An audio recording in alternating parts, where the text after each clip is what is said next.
একজন যুবক তার বাবাকে জিজ্ঞেস করেছিল, আচ্ছা বাবা, তোমরা আগে কিভাবে থাকতে? শীততাপ নিয়ন্ত্রিত যানবাহন নেই, ওয়াইফাই নেই, কোনো ইন্টারনেট নেই, কম্পিউটার নেই, অনলাইন শপিং নেই, টিভি নেই, মোবাইল ফোন নেই, কোনো শপিং মল নেই, মাল্টিপ্লেক্স নেই, থাকতে কিভাবে? তার বাবা উত্তর দিলেন, ঠিক যেমন তোমাদের প্রজন্ম আজকের সাথে জীবনযাপন করে।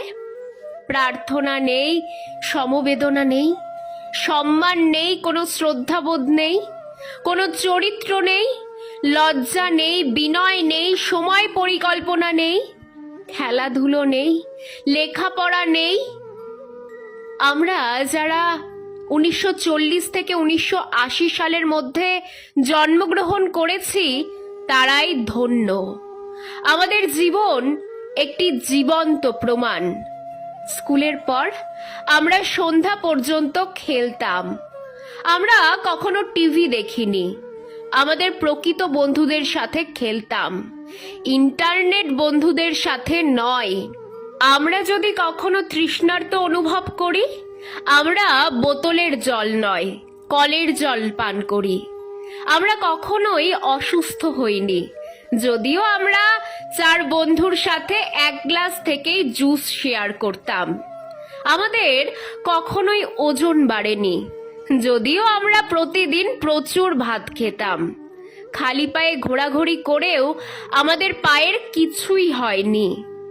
আমাদের মা ও বাবা কখনোই আমাদের সুস্থ রাখার জন্য কোনো সাপ্লিমেন্ট ব্যবহার করেননি। আমরা নিজেদের খেলনা নিজেরা তৈরি করতাম এবং সেগুলি দিয়েই খেলতাম।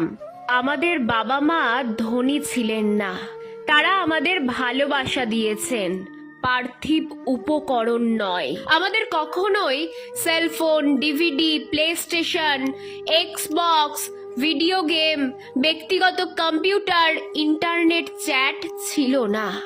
তবে আমাদের প্রকৃত বন্ধু ছিল।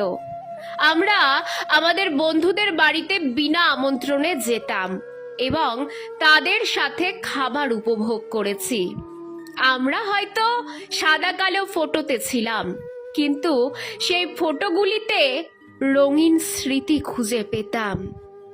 আমরা একটি অনন্য এবং সবচেয়ে বোধগম্য প্রজন্ম, কারণ আমরাই শেষ প্রজন্ম যারা তাদের পিতামাতার কথা শুনেছি, আর আমরাই প্রথম প্রজন্ম যাদের তাদের সন্তানদের কথা শুনতে হচ্ছে।